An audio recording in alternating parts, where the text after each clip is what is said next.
اما بعد فقد قال اللہ تبارک و تعالی کما ورد فی سورۃ البقرہ اعوذ باللہ من الشیطان الرجیم بسم اللہ الرحمن الرحیم ولا تقولوا لمن يقتل في سبيل الله اموات بل احیاء ولكن لا تشعرون وقال تبارک و تعالی کما ورد فی سورۃ آل عمران وَلَا تَحْسَبَنَّ الَّذِينَ قُتِلُوا فِي سَبِيلِ اللَّهِ أَمْوَاتًا بَلْ أَحْيَاءٌ عِندَ رَبِّهِمْ يُرْزَقُونَ وقال عز وجل كما ورد في سورة التوبة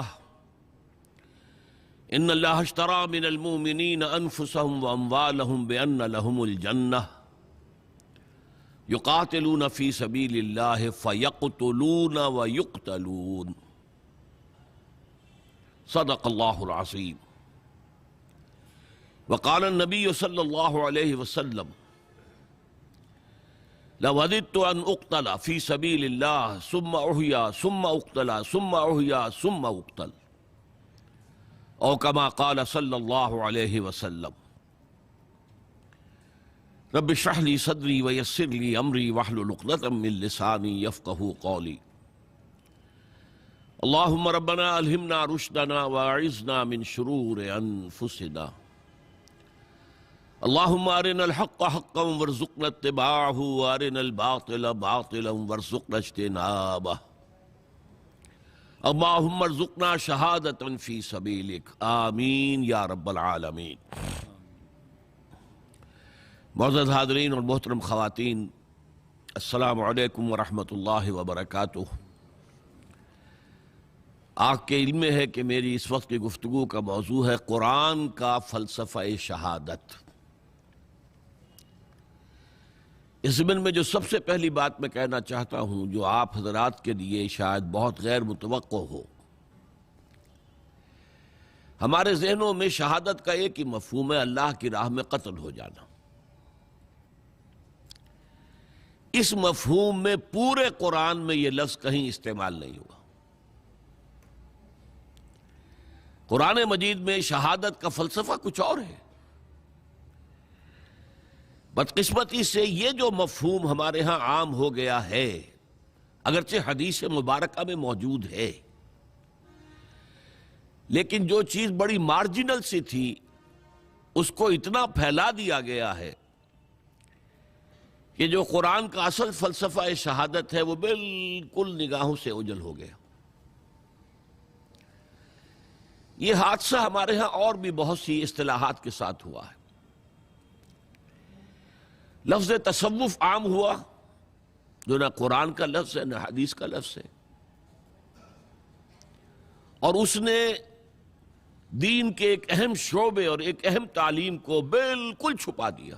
احسان، اب احسان کے معنی ہم صرف یہ سمجھتے ہیں کسی کے ساتھ بھلائی کرنا، احسان کرنا۔ یہ کہ دین کے اعتبار سے روحانی ترقی کا بلند ترین مقام احسان ہے، یہ آج ہمیں معلوم نہیں۔ تصوف کے بارے میں تو پھر بھی ہم یہ کہیں گے کہ یہ اصطلاح تو ہے ہی مجہول النسب، یہی پتہ نہیں کہ یہ کہاں سے بنا ہے۔ عام طور پر سمجھتے ہیں صوف سے، اون، تو ابتدائی صوفی حضرات جو ہوتے تھے وہ اونی لباس پہنتے تھے تاکہ وہ چبھتا رہے جسم کو، اپنے جسم کو، اپنے نفس کو اذیت دینے کے لیے، تو شاید اس سے تصوف بن گیا۔ بعض محققین، جن میں ڈاکٹر میر ولی الدین حیدرآباد دکن والے بہت بڑے محقق، ان کا کہنا ہے یہ صوفیہ سے بنا ہے، تھیوسوفی، فائلوسوفی، فلسفی، تھیوسوفی، یہ اس سے بنا۔ بہرحال میں صرف یہ کہہ رہا ہوں مجہول النسب ہے، اس کے بارے میں بالاتفاق ہم یہ نہیں کہہ سکتے کہ یہ لفظ کہاں سے بنا ہے، اور یہ چھا گیا ہے پوری دنیا میں، اسی کا چرچا ہے، اسی کا ڈنکا ہے۔ اگرچہ اس کا موضوع یقیناً وہ ہے جو دین کا موضوع ہے، روحانیت، اللہ کی محبت، اللہ کی رضا جوئی، خلوص و اخلاص، یہ ساری چیزیں مطلوب ہیں، لیکن ان کے لیے قرآن کی اصطلاح، حدیث کی اصطلاح احسان ہے، وہ ہمارے نگاہوں سے اوجھل ہو گئی۔ اسی طرح جیسا کہ میں نے عرض کیا، مقتول فی سبیل اللہ کے لیے پورے قرآن میں یہ لفظ نہیں آیا شہادت، صرف ایک جگہ سورہ آل عمران میں اس کا امکان ہے کہ اس اصل مضمون کے علاوہ کہ جو میں بعد میں آپ کے سامنے رکھوں گا، یہ مفہوم بھی لیا جا سکے اللہ کی راہ میں قتل ہو جانا۔ ورنہ مشہور ترین آیات وہ ہیں جو میں نے ابھی تلاوت کی ہیں، وَلَا تَقُولُوا لِمَنْ يُقْتَلُ فِي سَبِيلِ اللَّهِ أَمْوَاتٌ، مت کہو ان کو جو اللہ کی راہ میں قتل ہو جائیں کہ وہ مردہ ہیں۔ یہاں شہادت کا لفظ تو نہیں آیا، قتل کا ہے، یقتلو۔ سورہ آل عمران چونکہ اس کا جوڑا ہے سورہ بقرہ کا، تو یہ مضمون اس میں بھی آ گیا۔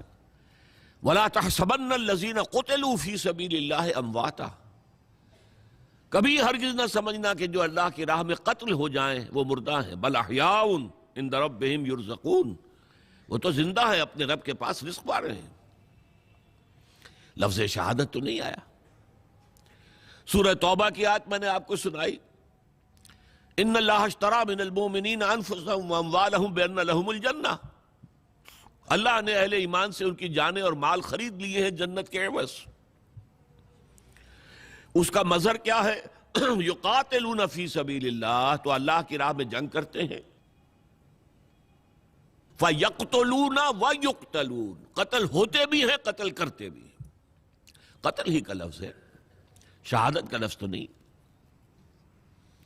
پھر میں نے آپ کو حدیث سنائی، بڑی پیاری حدیث ہے۔ حضور فرماتے ہیں لَوَدِدْتُ أَنْ أُقْتَلَ فِي سَبِيلِ اللَّهِ ثُمَّ أُحْيَا ثُمَّ أُقْتَلَ ثُمَّ أُحْيَا ثُمَّ أُقْتَلَ او کما قال صلی اللہ علیہ وسلم، میری بڑی خواہش ہے میں اللہ کی راہ میں قتل ہو جاؤں، پھر زندہ کیا جاؤں، پھر قتل ہو جاؤں، پھر زندہ کیا جاؤں، پھر قتل ہو جاؤں۔ یہاں بھی وہی لفظ قتل ہے۔ تو پہلا نقطہ یہ سمجھ لیجئے کہ پورے قرآن مجید میں لفظ شہادت اس معنی میں نہیں آیا ہے جس معنی میں کہ یہ ہمارے ذہنوں میں، ہماری زبانوں پر عام ہے۔ تو پھر قرآن کا فلسفہ شہادت کیا ہے؟ اور جیسا کہ میں نے کہا حدیث میں یہ لفظ استعمال ہوا ہے مقتول فی سبیل اللہ کے لیے، تو اس کا ربط کیا ہے؟ یہی در حقیقت دو کوسچنز ہیں کہ جن پر میں اس وقت گفتگو کروں گا، اور میں کہاں سے شروع کرنا چاہتا ہوں۔ سب سے پہلے لفظ شہادت کا لغوی مفہوم کیا ہے اسے سمجھیے، یہ کہاں سے بنا ہے؟ شہد یشہد، موجود ہونا، حاضر ہونا۔ اس سے کیا بنتا ہے؟ اس میں فاعل شاہد، شاہد و غائب، جو موجود نہیں ہے وہ غائب ہے، جو موجود ہے وہ شاہد ہے۔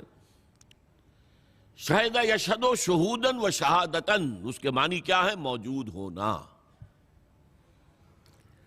البتہ اس میں پھر اضافی مفہوم دو پیدا ہوئے۔ ظاہر بات ہے کہ اگر کوئی کہیں حادثہ ہوا ہے، کوئی وقوعہ پیش آیا ہے، کوئی قتل ہوا ہے، کچھ اور ہوا ہے، تو گواہی اسی کی معتبر ہوگی جو وہاں موجود تھا، آن دی اسپاٹ، آئی وٹنس۔ لہذا یہاں سے اس کے اندر گواہی کا مفہوم آ گیا، شاہد گواہ۔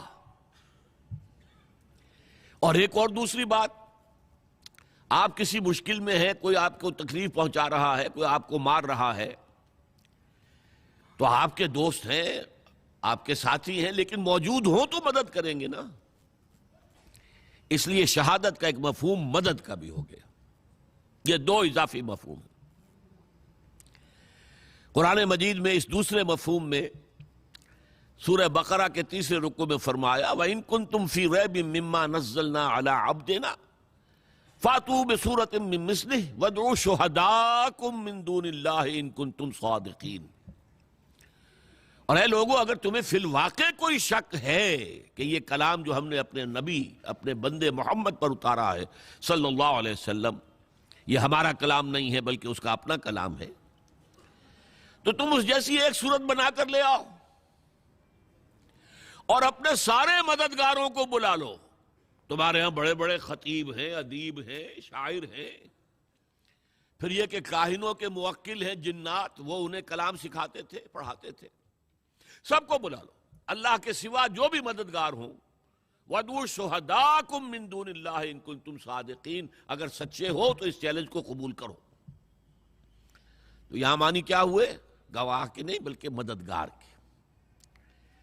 اسی طرح سورہ فتح میں فرمایا هُوَ الَّذِي أَرْسَلَ رَسُولَهُ بِالْهُدَى وَدِينِ الْحَقِّ لِيُظْهِرَهُ عَلَى الدِّينِ كُلِّهِ وَكَفَى بِاللَّهِ شَهِيدًا۔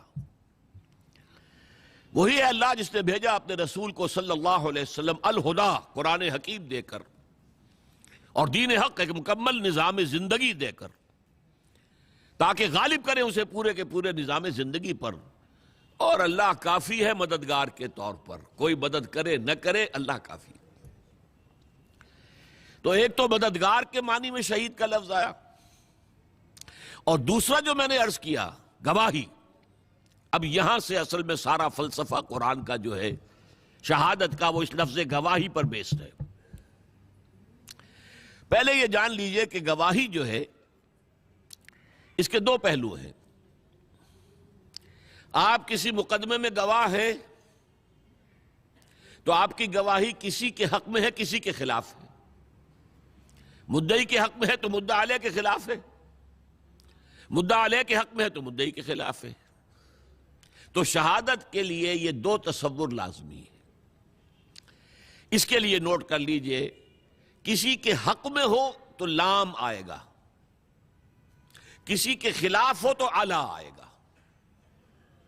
شہد لہو، اس نے اس کے حق میں گواہی دی، شہد علیہ، اس نے اس کے خلاف گواہی دی۔ لام اور علا کا یہ صلہ جو ہے، اس سے یہ بات بالکل ایک دوسرے سے اپوزٹ ہو جاتی۔ اسی معنی میں حضور کی ایک پیاری حدیث ہے، القرآن حجت لک او علیک، یہی لام اور علا، یہ قرآن یا تو حجت ہے تمہارے حق میں، تمہارے لیے دلیل راہ ہے، تمہارا امام ہے، تمہیں راستہ دکھائے گا، تمہاری ہدایت کرے گا، اور اللہ کے ہاں بھی کھڑے ہو کر گواہی دے گا، اے اللہ تیرا یہ بندہ مجھ سے بڑی محبت رکھتا تھا، مجھے پڑھتا تھا، میری تلاوت کرتا تھا، مجھے سمجھتا تھا، مجھ پر تدبر کرتا تھا، تو وہ تمہارے حق میں گواہی ہو گئی۔ او علیکا، یا تمہارے خلاف، اے اللہ یہ بدبخت کہتا تھا کہ میں مانتا ہوں قرآن کو، مجھے پڑھتا تک نہیں تھا، اس نے کبھی مجھے کھول کر نہیں دیکھا، اور پڑھتا تھا تو بغیر سمجھے پڑھتا تھا، اور کچھ سمجھ بھی لیتا تھا تو عمل نہیں کرتا تھا۔ تو القرآن حجت لک، یا تمہارے حق میں حجت اور دلیل، اور یا او علیک، یا تمہارے خلاف۔ تو شہادت کا یہ معاملہ سمجھ لیجئے کہ کسی کے حق میں کسی کے خلاف۔ اب میرے چند الفاظ نوٹ کر لیجئے۔ شہادت در حقیقت کار رسالت کی ادائیگی کے لیے قرآن مجید کی اہم ترین اصطلاح ہے۔ نبی جب آتے تھے گواہی دیتے تھے کہ اللہ کے سوا کوئی معبود نہیں، اللہ کے حق میں گواہی دیتے تھے میں اللہ کا رسول ہوں۔ وہ جو اقبال نے کہا، دے تو بھی محمد کی صداقت کی گواہی، گواہی دیتے تھے یہ قرآن اللہ کی کتاب ہے جو مجھ پر نازل ہوئی ہے۔ پھر جو کچھ کہتے تھے اس کا اپنے عمل سے گواہی دیتے تھے کہ میں خود اس پر عمل پیرا ہوں۔ یہ کار رسالت کی گواہی ہے، اور یہ گواہی لام بھی ہے علا بھی ہے۔ کیسے؟ دنیا میں یہ گواہی اللہ کے حق میں دی جا رہی ہے، اللہ کے دین کے لیے دی جا رہی ہے، حق کے لیے دی جا رہی ہے۔ یا ایھا الذین آمنوا کونوا قوامین بالقسط شہداء للہ، لام کو نوٹ کر لیجئے یہاں۔ اے ایمان والو، عدل و انصاف کو قائم کرنے کے لیے پوری طاقت کے ساتھ کھڑے ہو جاؤ، اور اللہ کے حق میں گواہی دینے کے لیے کھڑے ہو جاؤ۔ یا ایھا الذین آمنوا کونوا قوامین بالقسط شہداء للہ۔ تو یہاں ہم گواہی دیں گے، قرآن پہنچا رہے بھائی اللہ کا کلام ہے، پڑھو اس کو، اپنے عمل پہ کے ذریعے سے اس کی گواہی پیش کر رہے ہیں۔ یہ گواہی ہے اللہ کی، اللہ کے دین کی، اللہ کی توحید کی، اللہ کی رسالت کی، اللہ کے کلام کی گواہی ہے۔ یہ گواہی الٹی پڑ جائے گی قیامت کے دن۔ اللہ کے رسول کھڑے ہو کر کہیں گے، اے اللہ میں نے ان کو پہنچا دیا تھا تیرا کلام۔ Now they are accountable. They can't plead ignorance. یہ نہیں کہہ سکتے کہ ہمیں معلوم نہیں تھا۔ یہ گواہی الٹی پڑے گی۔ گویا کہ قیامت کے دن انبیاء اور رسول سرکاری گواہ بن کر کھڑے ہوں گے، پروزیکیوشن وٹنسز۔ اے اللہ تیرا پیغام جو آیا تھا میں نے پہنچا دیا تھا۔ اب یہ ذمہ دار ہے، جواب دہ ہیں، اکاؤنٹیبل ہیں، رسپانسبل ہیں، ان کا محاسبہ تو کر، میں نے پہنچا دیا تھا۔ یہ ہے شہادت حق، دنیا میں اپنے قول سے، اپنے عمل سے اللہ کے حق میں، دین کے حق میں، اللہ کی تعلیمات کے حق میں، دین حق کے حق میں گواہی دینا، اور آخرت میں کھڑے ہو کر گواہی دینا کہ اللہ میں نے یہ پیغام پہنچا دیا تھا۔ یہ نہیں کہہ سکتے کہ ہمیں بات پہنچائی نہیں گئی۔ دیکھیے اس میں بہت ہی نازک مسئلہ ہے۔ آپ اپنے کسی عزیز کو ایک پیغام بھیجتے ہیں کہ دیکھنا بھائی کل شام تک یہ کام کرنا ہے، ضرور کرنا ہے، ضرور کرنا ہے، ضرور کرنا ہے، اگر نہ ہوا تو میرا بڑا نقصان ہو جائے گا۔ کام نہیں ہوا، آپ کا نقصان ہو گیا۔ اب آپ غصے میں بفرے ہوئے، پھنکارتے ہوئے گئے اپنے اس عزیز کے پاس، خدا کے بندے میں نے تمہیں یہ پیغام بھیجا تھا کہ یہ کام کرنا، تم نے نہیں کیا، میرا نقصان ہوا، کون ذمہ دار ہے؟ اگر وہ یہ کہہ دے ہلکے سے، بھائی مجھے تو آپ کا پیغام کسی نے پہنچایا ہی نہیں، بتائیے آپ پتاشے کی طرح بیٹھ جائیں گے کہ نہیں؟ اب غصے کا رخ کدھر ہوگا؟ وہ پیغام بر، بھلے آدمی تجھے میں نے یہ پیغام دے کر بھیجا تھا، تو نے نہیں پہنچایا، تو میرے نقصان کا ذمہ دار تو ہے۔ اس ٹرائنگل کو ذہن میں رکھیے، پیغام بھیجنے والا جس کے نام پیغام گیا، اور جو پیغام بر ہے بیچ میں۔ پیغمبر میں وہ ایک لفظ ہی نکل گیا ہے نا، پیغام بر اور پیغمبر، لفظ تو ایک ہی ہے۔ یہی وجہ ہے سورہ اعراف کی آیت نمبر 6 ہے اس موضوع پر، فَلَنَسْأَلَنَّ الَّذِينَ أُرْسِلَ إِلَيْهِمْ وَلَنَسْأَلَنَّ الْمُرْسَلِينَ۔ ہم لازماً پوچھ کر رہیں گے ان سے بھی جن کی طرف ہم نے رسولوں کو بھیجا، تمہارے پاس پیغام پہنچ گیا تھا کہ نہیں؟ اور ہم لازماً پوچھ کر رہیں گے رسولوں سے بھی، تم نے پہنچایا تھا کہ نہیں؟ دیکھیے رسول کتنا ہی بلند مقام ہو، اللہ کے سامنے تو عبد ہے نا، اللہ تو اپنے رسولوں سے بھی محاسبہ کرے گا۔ قرآن مجید میں سورہ مائدہ میں ہے کہ نہیں؟ یا عیسی ابن مریم انت قلت للناس اتخذونی و امی الہین من دون اللہ، اے مریم کے بیٹے عیسیٰ کیا تم نے کہا تھا لوگوں سے کہ مجھے اور میری والدہ کو بھی اللہ کے سوا الہ بنا لینا؟ اب اس مقام کو پڑھیے، معلوم ہوتا ہے کانپ رہے ہیں حضرت عیسیٰ کھڑے ہوئے۔ اللہ کا دربار ہے، الرب رب وَإِن تنزل والعبد عبد وَإِن ترقى۔ یہ ابن عربی کا شعر مشہور ہے، اگرچہ ابن عربی کے کچھ دوسرے اشعار جو ہیں بالکل مخالف بھی ہیں، بہت گمراہ کن بھی ہیں۔ العبد رب والرب عبد یا لیت شعری من المکلف، رب ہی بندہ ہے، بندہ ہی رب ہے، یہ وحدت الوجود والا مسئلہ ہے ٹیڑھا، تو سمجھ میں نہیں آتا مکلف کون ہے، کون حساب لے گا، کون دے گا جب ایک ہی ہے۔ لیکن میں سمجھتا ہوں یہ الحاقی شعر ہے ابن عربی کے ہم، اصل شعر وہ ہے جو میں نے سنایا، الرب رب وَإِن تنزل والعبد عبد وَإِن ترقى۔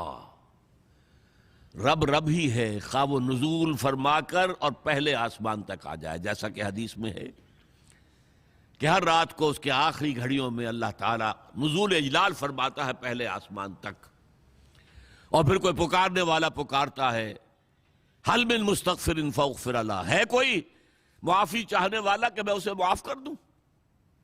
حل من سائل فاعطیہ، ہے کوئی مانگنے والا کہ میں اسے دوں؟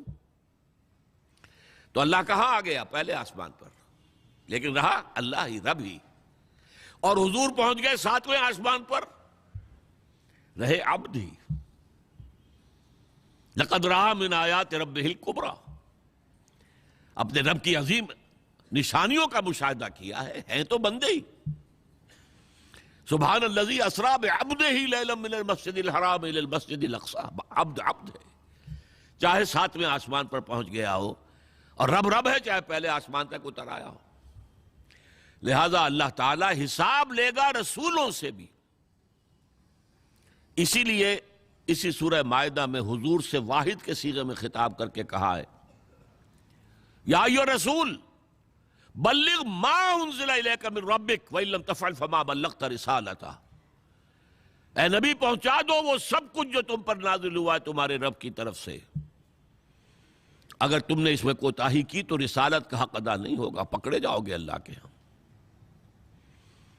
اس اعتبار سے ذرا سوچئے، بعض آیات وہ بھی ہیں نا جن میں حضور پر گرفت آئی ہے، اللہ تعالیٰ نے کچھ ناراضگی کا اظہار کیا ہے، حضور چھپا لیتے وہ آیات، کیوں ہمیشہ ہمیش کے لیے یہ آیات پڑھی جائیں؟ لما تحرم ما احل اللہ لک تبتغی مرضات ازواجک، اے نبی کیوں حرام کر رہے اپنے اوپر جو تمہارے رب نے تمہارے لیے حلال کیا، اپنی بیویوں کی رضا جوئی کے لیے؟ ہے انداز ہے۔ عبس وتولی ان جاءہ الاعمی وما یدریک لعلہ یزکی او یذکر فتنفعہ الذکریٰ، انہوں نے تیوری چڑھائی اور منہ موڑ لیا۔ دیکھیے خطاب بھی نہیں کر رہے یہاں پر، یہ بھی ایک طرح کا اظہار ناراضگی ہے۔ اے نبی آپ نے یہ کیوں کیا؟ یہ نہیں کہا، اس نے تیوری چڑھائی، اس نے اپنا منہ موڑ لیا کہ ایک اندھا اس کے پاس آیا۔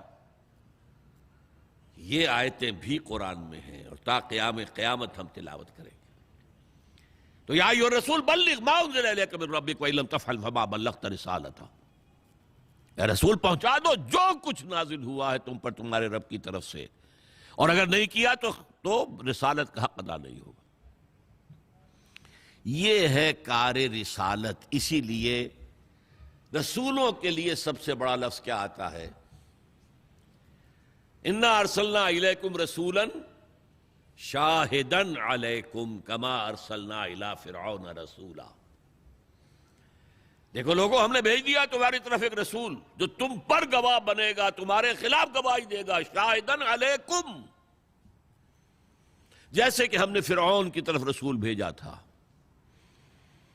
فعصى فرعون الرسول فاخذناه اخذا وبیلا، تو فرعون نے ہمارے رسول کی نافرمانی کی تو ہم نے پکڑا اسے وبال کا پکڑنا۔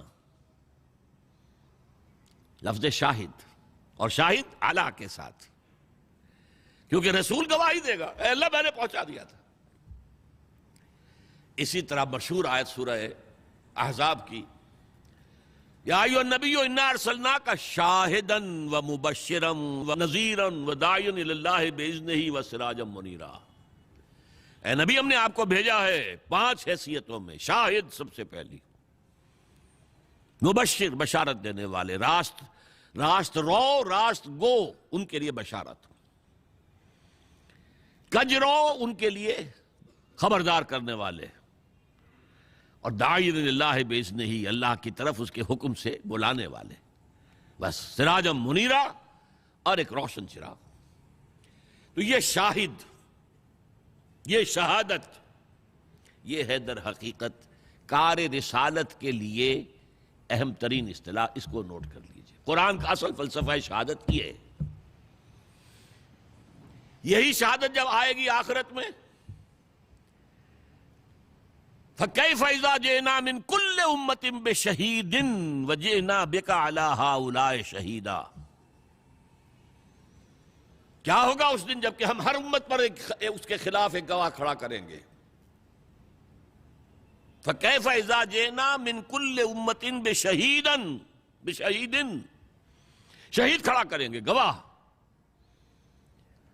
اس آیت کے بارے میں ایک واقعہ آتا ہے کہ ایک مرتبہ حضور نے فرمائش کی حضرت عبداللہ ابن مسعود سے رضی اللہ تعالی عنہ، مجھے قرآن سناؤ۔ انہوں نے عرض کیا حضور آپ کو سناؤں، آپ پر تو نازل ہوا ہے۔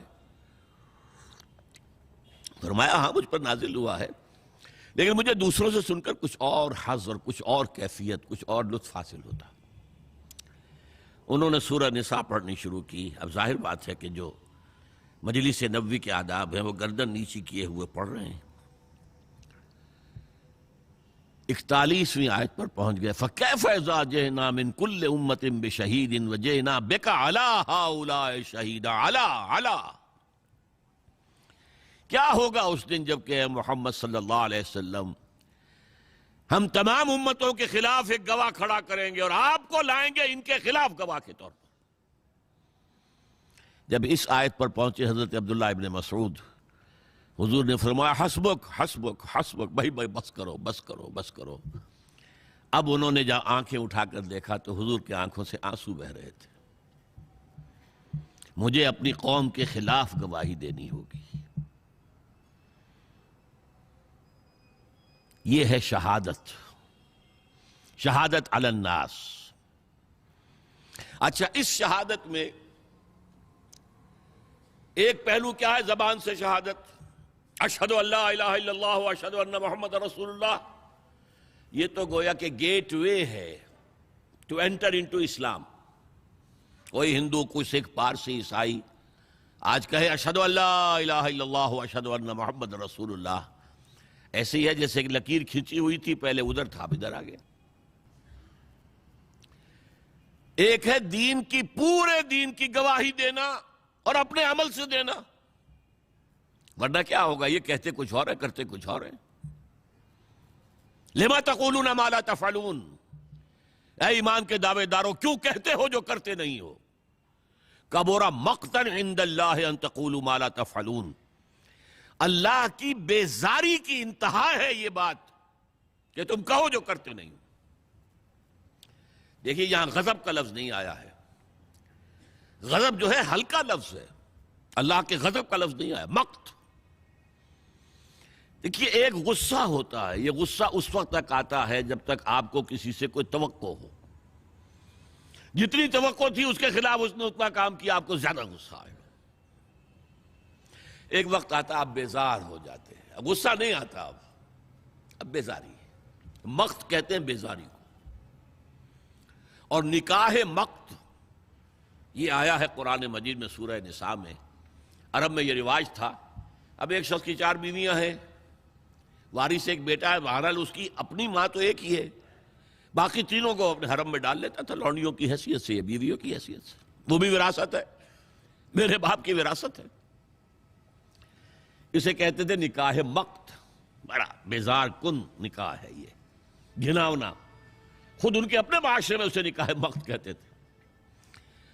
قرآن مجید نے آ کر اس کے اوپر فل سٹاپ لگایا، بند، جو ہو گیا ہو گیا، آج کے بعد یہ نہیں ہوگا۔ تو اہل ایمان، لما تقولون ما لا تفعلون کبر مقتا عند اللہ ان تقولوا ما لا تفعلون، اے ایمان کے دعوے دارو کیوں کہتے ہو جو کرتے نہیں؟ اللہ کی بیزاری کو آخری حد تک بڑھانے والی بات یہ ہے کہ تم کہو جو کرتے نہیں۔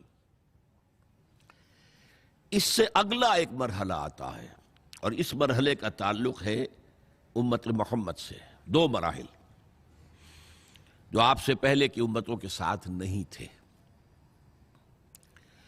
پہلا مرحلہ یہ ہے کہ جہاں تک دین کی بنیادی تعلیم تھی، توحید، اللہ کی عبادت، اپنے معاملات میں اللہ کے احکام کی پیروی، بس دین اتنا ہی تھا۔ ابھی نظام زندگی کا تصور تھا ہی نہیں۔ یہ تو یوں سمجھیے کہ پچھلے کوئی 200 برس کی بات ہے کہ نظام، ریاست، ورنہ حکومت کا لفظ استعمال ہوتا تھا۔ ریاست، اسٹیٹ، ایک ایبسٹریکٹ کانسیپٹ ہے ریاست۔ شہری ریاست کے وفادار ہوتے ہیں، حکومت کے نہیں ہوتے۔ حکومت کو تو بدلنے کا حق ہے ان کا، بائی الیکشن اور by agitation, they have the right to change the government۔ ریاست کے وہ وفادار ہیں۔ یہ جو نظام آج دنیا میں ہے اس نے جکڑ لیا ہے انسان کو، آپ کی آزادی بہت کم رہ گئی۔ نظام تعلیم سرکاری سطح پر طے ہو رہا ہے، زبیدہ جلال آسمان امریکہ سے ٹپک پر پڑی ہیں اور وہ بنا رہی ہیں۔ اور آغا خان ٹرسٹ بنا رہا ہے، آپ کیا کریں گے؟ آپ اپنے بچے کو غار میں بند کر دیں گے؟ کہاں لے جائیں گے؟ ان پڑھ رکھیں گے؟ کیا کریں؟ آپ اپنے بچے کو اس نظام تعلیم کے حوالے کر کے اپنے ہاتھ دھو لیجئے، پھر واش یور ہینڈز آف.